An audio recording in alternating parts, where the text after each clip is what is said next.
I mean, you have a team coming in who can't run the football and is struggling to beat zone coverages to the point where you got receivers, you got people, mad at the quarterback. You I come in love and the drop guy. man coverage and stack the box. I'm like, I what the hell are you doing? I love the guy. But that was oof. that was Makes that zero was sense. that was Spagnuolo in the Super Bowl. Here, let's go to Step Show, who checks in. What's up, brother? Good morning, guys. Great work. John, with all the blame going around, how much is on Stout, a.k.a. OLine guru and run game coordinator? I never hear his name. I think it's fair to bring up at least. You never hear his name because I think everybody understands. Like, I mean, I heard like Lane and Jordan are playing at a high level. Tyler Steen is playing better than I thought he would. Cam and Landon are the two guys who haven't been playing as well. By the way, we got a "we'll see" on Cam Jurgens yesterday. Typical Eagles, but Yeah, it's like Nick hasn't talked to the medical staff after his start. yeah. Well, he does it on purpose. He Yeah. does it on purpose. I just hate being lied to. I'd rather you just say, we're not going to give out any information until we have to. Thank you. I mean, it's like, whatever. Well, that's what he does, but I There's do that think old quote. It's like, we know they're lying. They know they're lying. They know we know they're lying. And we know they know we know they are lying. And they still lie. That's what I feel like with the Eagles. Sometimes. There is a savviness to it either. He's not the first coach to specifically meet with the but I mean, if we asked him the question on Wednesday, he'll say the same. We'll see. So then it holds more weight. He does specifically wait until after he talks to us to talk to the medical staff so he can use that as a crutch. And that's smart, but whatever. It is what it is at this point. I don't even bother asking about injuries. It's because it's a waste of time. Yeah, it is. But anyway, that their sort of slide and play, I think, is directly related to the physicality and the injuries and all that kind of standpoint. So I don't know if you can blame that on Stoutland, other than, don't play 21 games in a year, but you want to play 21 games, so it's a give and take. And then the backups, he's not a magician. I've always thought that part was overblown, that anybody's going to step in and he's going to turn them into a, history says that's not true. It's not possible. For all the talk of the Jordan Mailatas, there's the Andre Dillards. People saying, well, Kenyon Green, he'll figure out Kenyon Green. No, he won't, because there's nothing to figure out. Yeah, right. You still need great players. I mean, he's a great coach. Yeah. He's not a magician. Well, what about the run game, though, John? I mean, I was rewatching that game last night. And we're going to get into that a little bit. There's still a couple things I want to talk about there as we turn the page and get ready for the New York Giants coming into Philly. I think it's Kelly Green week as well for the Eagles. So not that you care about that, John, but all the people do, I'm sure. What about the run game? I mean, they seem to keep running the same damn play into the same lineman who can't get any push right now. There was a couple outside runs last week. The two best runs they had with Saquon were behind Lane Johnson, or at least, he pulled. So what's the Tank Bigsby run? The Tank Bigsby run. Lane is obviously still playing great, and Mailata's still playing good football. Sometimes I don't understand why they run into the same middle interior offensive linemen who are not getting pushed right now. How much of that is on Jeff Stoutland as the run game coordinator, or is that more offensive coordinator? Well, I think it's more of Cam and Brett, and when Brett Toth is in there and Landon's not playing up to their typical level. Although Landon played better in Minnesota, so hopefully it's turning a little bit. They did a tremendous job in pass protection, by the way, the offensive line. Tremendous job. As far as the run game, I asked Nick about it. I mean, what's troubling to me is they went into that game with, we have to get the run game going, and they didn't. They had a nice first drive, and that was it. And they didn't. So that's the kind of things I focus on, because everybody's excited about the win, and rightfully so, but there's still issues. And that's number one on the list. They actually went in.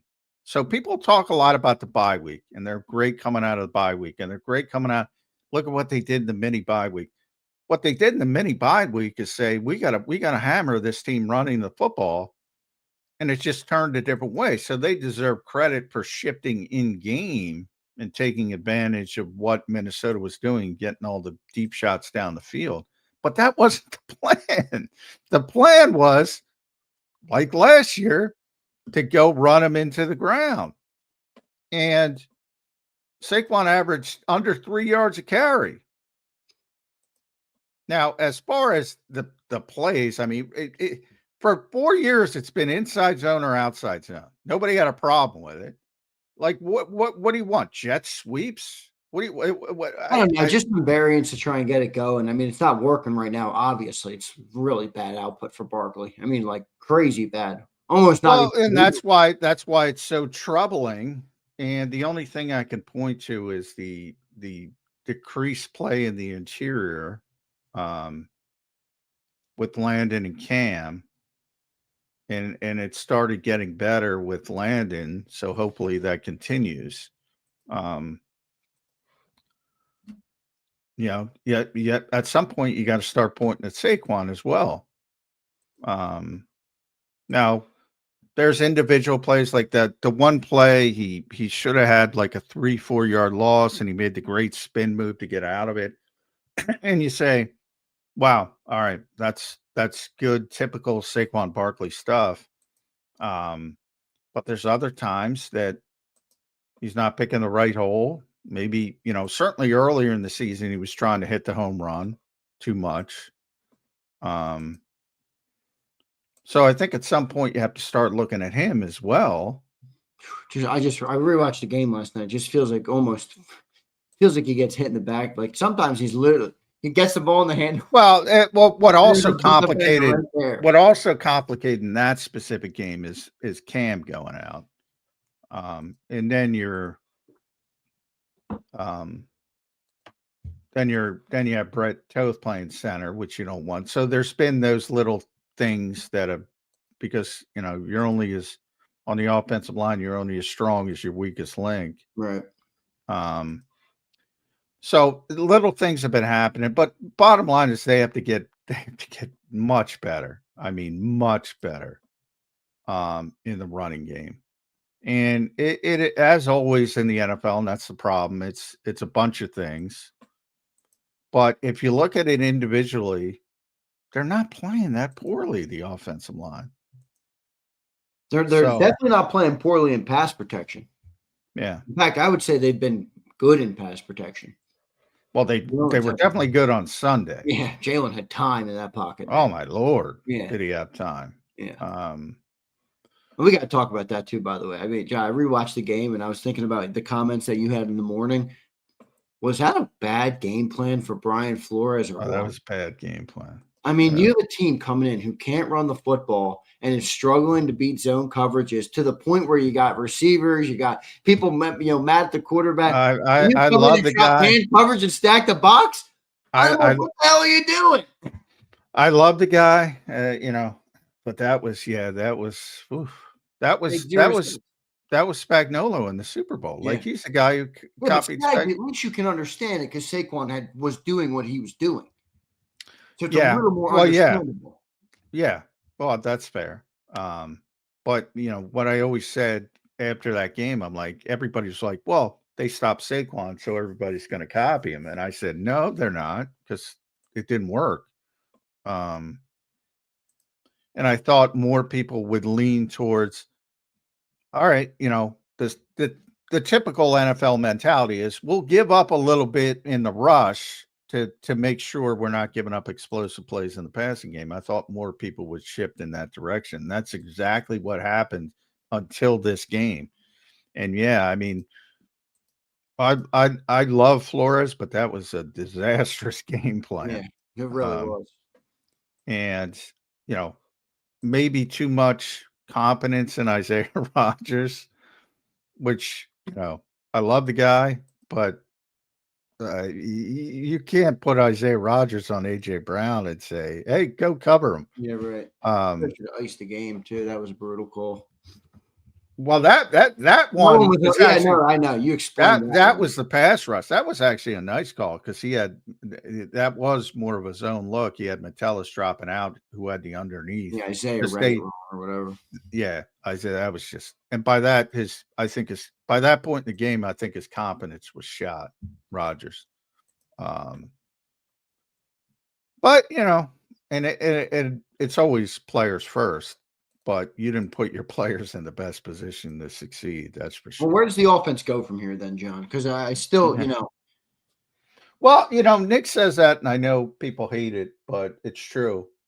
They got to run it 40 times. They're going to run it 40 times. They got to pass it 40 times. They're going to pass it. You heard Jalen kind of say that too. He said, and he kind of had a good answer actually about identity. And he was like, I think early in the year, a lot of teams try and look and find their identity. And at the end of the day, you get into the nitty gritty of it. You just start trying to win football games, however you can win football games. And, that's kind of what they're doing right now. And maybe that's just the way it is all year, John. Maybe there is no set structure like there was a year ago. Well, as somebody who covers this team, that's the most frustrating part because I wish I could give people more concrete answers. Like, it would not surprise me at all if they show up Sunday and throw for 130 yards again.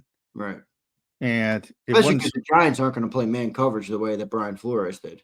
I don't think they will. So it wouldn't surprise me at all. And then you're going to have to go about things a different way. And that's going to frustrate people. But that's what I think about the NFL, man. Like, way too many people just assume things carry over, and the next team it's almost like the great cliche in baseball is momentum is only as good as next day's starting pitcher. So you might score 17 runs, and then the next day you're facing their number one starter and you're completely shut down, and people go, why can't they hit? Same thing in football. You ran up against an opponent with a bad game plan who had bad corners, and they're sticking them on good receivers and man coverage in big situations, and you took advantage of it. Well done. It's probably not going to happen the next week. Things change, things morph, things, right. It's also that, I when I was rewatching the game, that Jalen Carter play, which I bring up all the time, there's a video game mentality, and that's what I call it. But probably I got it from Jeff Kerr. If anybody can think of a better explanation. If you watch Carson Wentz after that play, there were 2 touchdowns on the field to Addison. He missed by a million miles. I mean, walk-in touchdowns. There was the goofy spider banana play where he just the guy's wide open. Like, when you hit, and this was a mentality in old school NFL. Sean Payton won a Super Bowl, right, and got suspended by a year per se. That was their game plan. Go beat the shit out of Brett Favre. And they did. And they took penalties, and it was in the old days of the Wild Wild West, and that's not that long ago, but that's probably the last example of it that people will understand. He was not the same player after that hit. But the video game part is that they take that as one play, a bad play from their standpoint, good play from the Eagles' standpoint, and they say, that's it, that play's over, move on to the next play. Dude wasn't the same guy right after that play. Well, that was a big hit, dude. Carter, that's my point. That's how meaningful that play was, and I think people think it's meaningful because of the pick six, which is very meaningful. Right, but it had bigger effects for the whole game. Exactly. It's just one thing like that. And maybe he just had a shitty game. I can't say that for 100%, but I'm saying there were some throws that were easy throws, and he just completely missed them after that hit. So that was but I can't prove it, but he was not the same guy after that hit. I agree with you. I'll look for that again today. I did rewatch the game, and that was the one thing I saw was the Flores plan. I'm just like, damn, Brian Flores, man, this was a bad game plan. Now, the Eagles deserve credit. They completely capitalized on it. It's phenomenal. Deserve credit. They came in. That's but I get more what you were saying yesterday on the show for those who listened to our Monday edition, where you're like, all right, if you get cover 2 again, what is the passing game going to look like in that instance where yesterday you had, they were selling out to stop the run and dropping in man coverage. You get A.J. Brown one-on-one and Isaiah Rodgers, you're going to take advantage of that. If you don't get that, what does it look like there? And by the way, the Eagles coaching staff, which people rarely want to give credit to, they deserve credit because they came in with a game plan built around, let's get the running game going. And they saw what was going on. They said, all right, let's toggle, let's switch. And they took advantage. They deserve credit for that as well. Yep, no doubt. Did you catch that game last night, John? To NFC, the early game. I stayed up for the late game. Believe it. I saw the early game. I saw part of the late game. A weird early game, man. But Jahmyr Gibbs, holy shit, that dude. Baker MVP Baker talk is over. Yeah, he had a really bad game. Yeah. And Detroit had no second. I mean, their entire secondary's out, and they look like a world beater. I mean, that was a bad offensive game for Tampa Bay. Really bad. Now they lost Mike Evans, looks like they lost him again. They just got him back. They lost him again. I don't think I didn't think they were up with Detroit, Green Bay, Philadelphia before that game. I certainly don't think it after that game. I think those are the 3 the Rams too. I keep forgetting to throw the Rams in there. So to me, those are the top 4 teams. Not in order, so don't get upset. Detroit, Green Bay, Philadelphia, Rams. Those are the top 4 teams in the NFC to me. Who's right on the outside? Seahawks and Bucks? Not the Bucks. Really? So you're not buying that Bucks team at all? No, I wasn't buying them at all before. I'm not buying them. I think people are enamored by Baker because of the way he plays, but there's too much inconsistency. From that standpoint, I love Sam Darnold, as people know. Now, that's part of everybody's got their internal biases of what they want. Like, I want the trains to run on schedule. That's what I want in my quarterback. Well, the Eagles don't have that. No, I want that style of quarterback. Like, if I had a team, if I was an owner, I want that style of quarterback because I think it makes it easier. But you have to build up everything around it. They have a pretty good running game. The offensive line's better. I don't think it's good enough. Smith and Jigba, everybody's like, Smith and Jigba, A lot of it's Sam freaking Darnold getting them the football. That's how you take off. That's what Sam didn't play great last night. No, well, he played great early and then kind of faltered. Yeah. But he's just a high volume guy. And receivers are going to have good numbers with those styles of quarterbacks. Not that Smith and Jigba's great. I'm not trying to, he's great. But people say, what? How did he take off? He took off because they have the quarterback that take him off. Jefferson's better than him. And look at him this year versus last year. Right. It's not rocket science. I mean, this year he's got JJ and Carson. Last year he had Sam. So I put Seattle as that next team.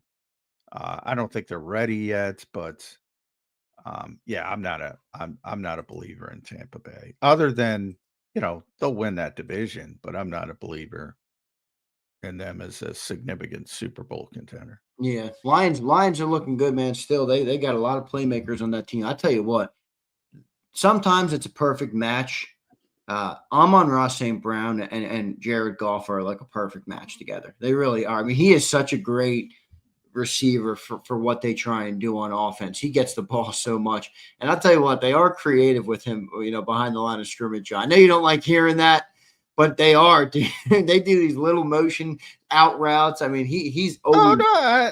They're creative. I just said that at times that nobody's going to say. I mean, with Ben, they were unbelievably creative. Yeah. I don't think they've lost as much of it as I thought they would, though. Well, they still have the playbook. Like anybody can go get Ben Johnson's playbook and copy it.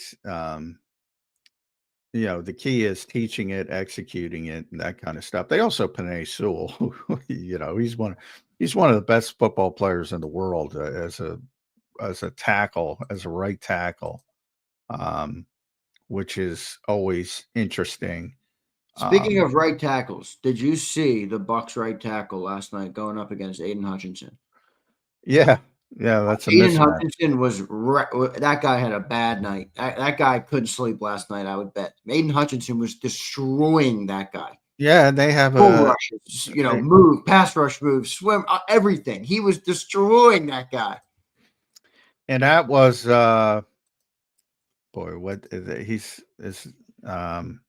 Gedeke is their normal he's out. tackle. Yeah. He's out. So you're playing a backup. That's what happens, man. When you have those big time edge rushers and you're playing a backup, things can get ugly. Yeah, no doubt about it, Johnny Mac. Good stuff there. Charlie Heck, I believe it was.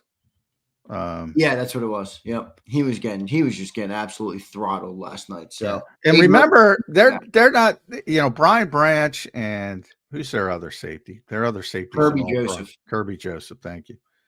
They have tremendous safeties, and they're just banged up again, like they were last year. People are tired of me. They're the best team to me. They're the best team if they're healthy. They're never healthy. The best thing they did was win. They did amazing things with. I mean, can you imagine if the Eagles don't have their top 4 players in the secondary? What it would look like? It would not look good. Boy, it would not look good. I mean, and by the way, I'm not picking on the Eagles. That's most teams. Those guys are out there making plays. There's some bad plays as well, but they're making plays. They're turning the football over. The one catch on Otten, the one interception, that was unbelievable. Just tore the football away from. These are guys who shouldn't even be playing.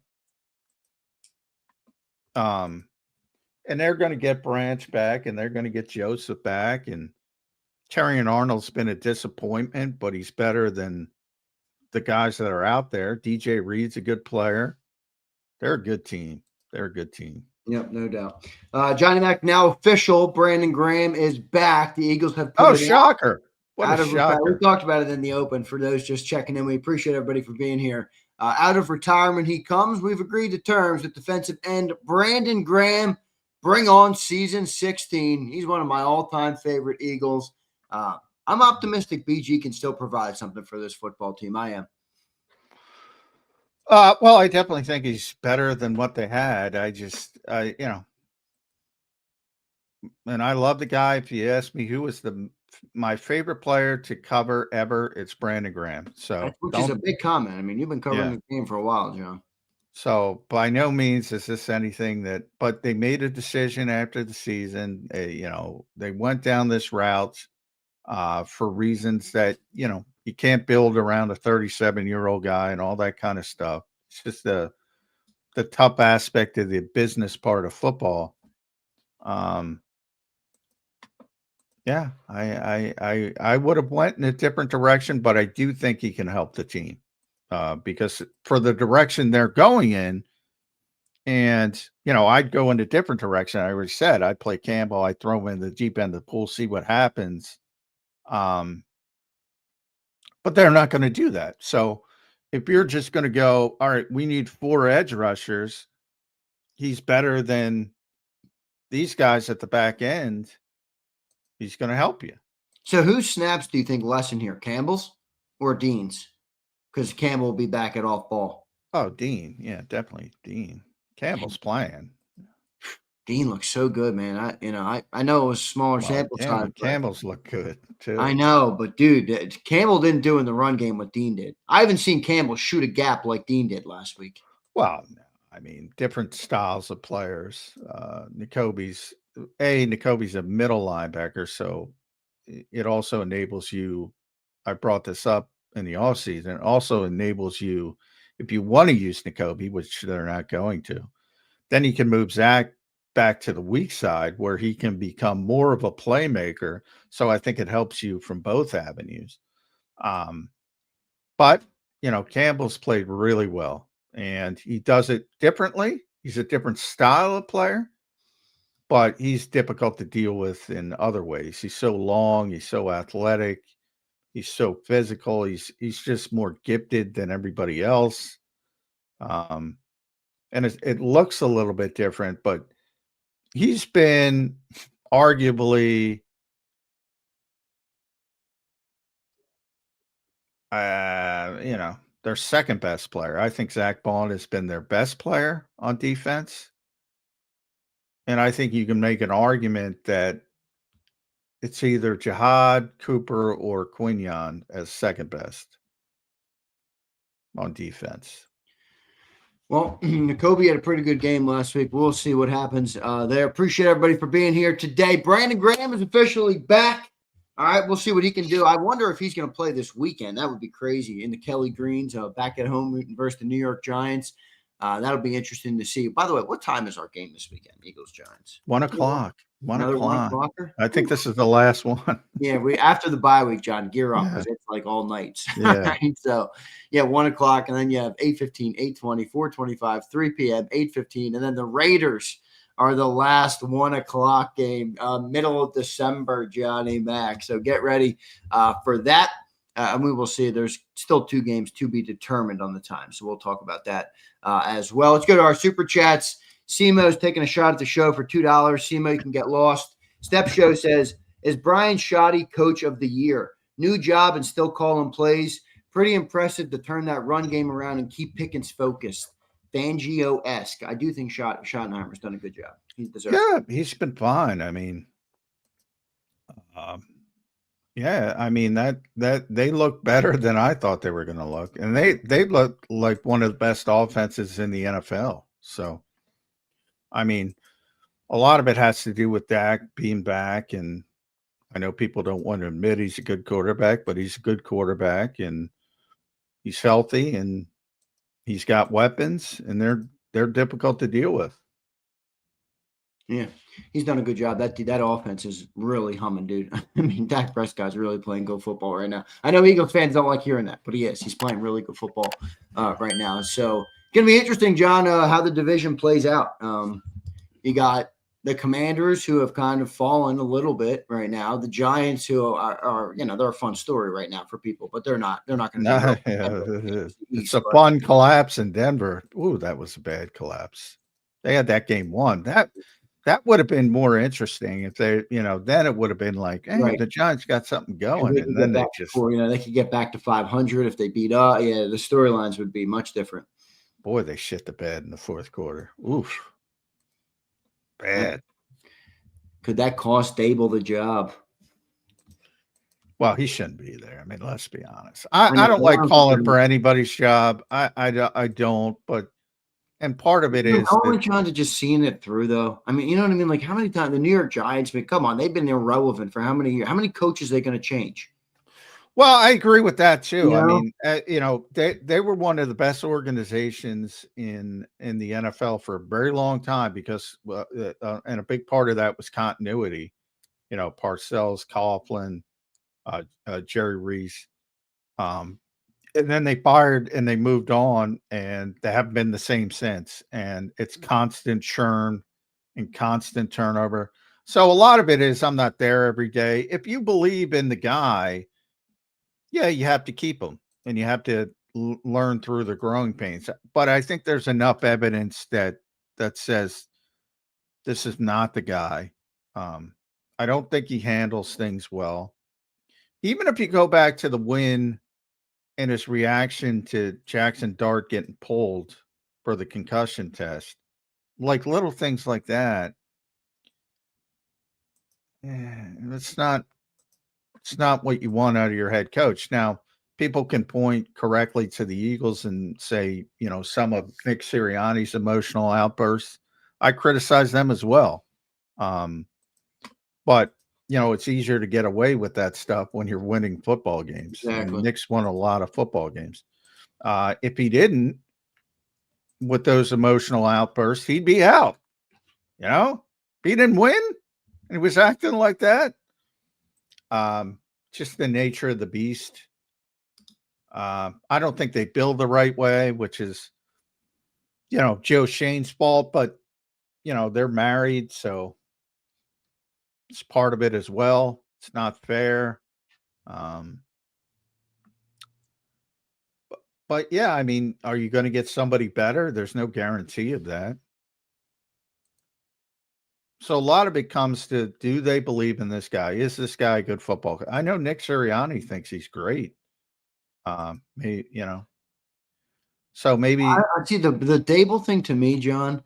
It's not the football part of it that I don't think he has. It's all the other stuff you just alluded to some of it, but you've always talked about how big the job is and how much more goes into the job than just X's and O's and things like that. I don't think he's equipped to handle the other shit, honestly. Yeah, it's fair. And it's a it's a results driven profession too. And oftentimes coaches are fired and it's not fair and it's not their fault. We talk about this team as scapegoated. The Eagles is successful, usually at the lower levels, coordinators and things like that. There's always got to be a scapegoat when you don't reach expectations. Doesn't make it fair, but it's real. And I think time is running out for him. Yep, we will see how it happens there. All right, the big breaking news this morning, everybody, for those checking in right now, is Brandon Graham is officially back on the Philadelphia Eagles. He is out of retirement, and he's coming back for year number 16 for BG. John, when BG was still here, used to talk about how incredibly consistent he was based on the grades and everything. He was still good last year. That's why I looked that up. I think he was ranked 20th in the NFL. Oh yeah, before the Rams game, he was tremendous. Yeah, for the most part. He only played 13 total games. He had 12, and they got hurt in the 12th game, and then he was back for the Super Bowl.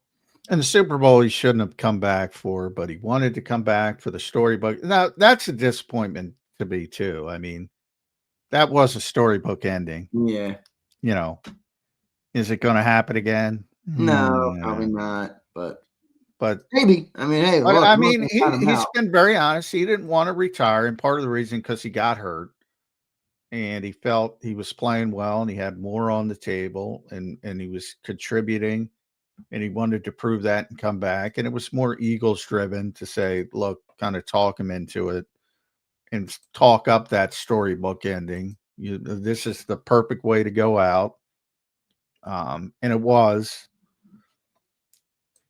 And now he's back, but I do think he can help. I'd go in a different direction, but I do think he can help for the direction that they are going in. And that's the traditional, all right, we need 4 edge rushers. And I think whether he's 3 or 4, I think he's better than what they have right now at 3 or 4. Yeah. A lot of Eagles fans, John, still calling for Howie to make another move at edge. I understand it's a thin group, but we just talked about the playing time and N'Kobe and Jod Campbell and the way that breaks up. Well, somebody's got to go if they're going to trade for another. Not go, but they're not going to get a lot of playing. Somebody's not going to play, and I think it's N'Kobe. And I just think N'Kobe can play, but maybe I'm wrong. I don't have the health information. Maybe I'm making too much out of one sort of shooting the gap play. But it's more about if he is healthy, I know what kind of player he is. N'Kobe Dean, and I think he's not going to play. Bottom line, play much. And I think even the Minnesota game, well, why can't they do what they did? Well, part of what they did in the Minnesota game was because they were down to 3 edge rushers when Aziz went out after 4 snaps, and that meant you had to put somebody up there, and they put Jihad up there, and that enabled Nakobe to come in. If they don't have to put Jihad at the edge, which they won't, certainly if they trade for somebody, Nolan comes back and Brandon's there. There are no snaps for Jihad on the edge. And that means there are no snaps for Nakobe Dean at all-ball linebacker. Yep, we'll see what they end up doing here. Let's go to Bram Pumper checks in. So with Jeff Kerr's report, did Zadarius retire because BG wanted his locker back? Jeff tweeted out 2 minutes ago. My understanding was Brandon Graham wanted to return even with Zadarius Smith on the roster. He said on BG Unblocked, his agent contacted Howie Roseman early in the season. We'll talk to BG Wednesday, but he's expected to be available on Sunday versus the Giants. So maybe he will be out there ready to go versus the Giants this weekend. Yeah, I think if he's ready to go, I think Vic is going to play him.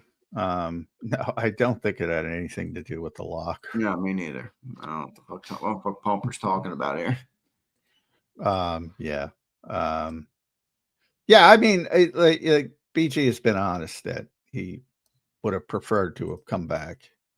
I believe that's out there. Yeah, he said it basically. He said it on Jason Kelce's show. He said it on a bunch of spots where you always feel like you got something left. He's been very honest about that. Yeah, and I do think he has something left. Honestly, I know he's older. I mean, he's 37 now, right, BG? Yeah, that's old, but I still think BG's got some left in the tank.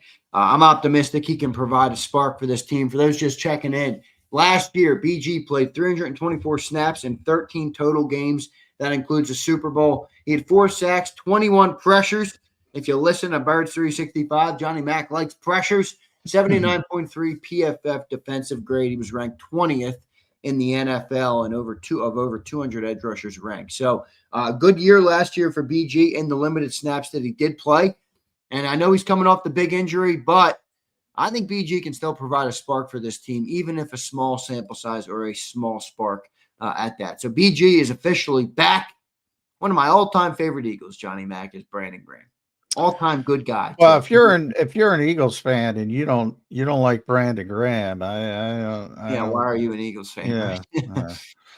Yeah. So, I mean, as a person, just off the charts. Talk about juice and energy and all that kind of stuff. I mean, he's the guy.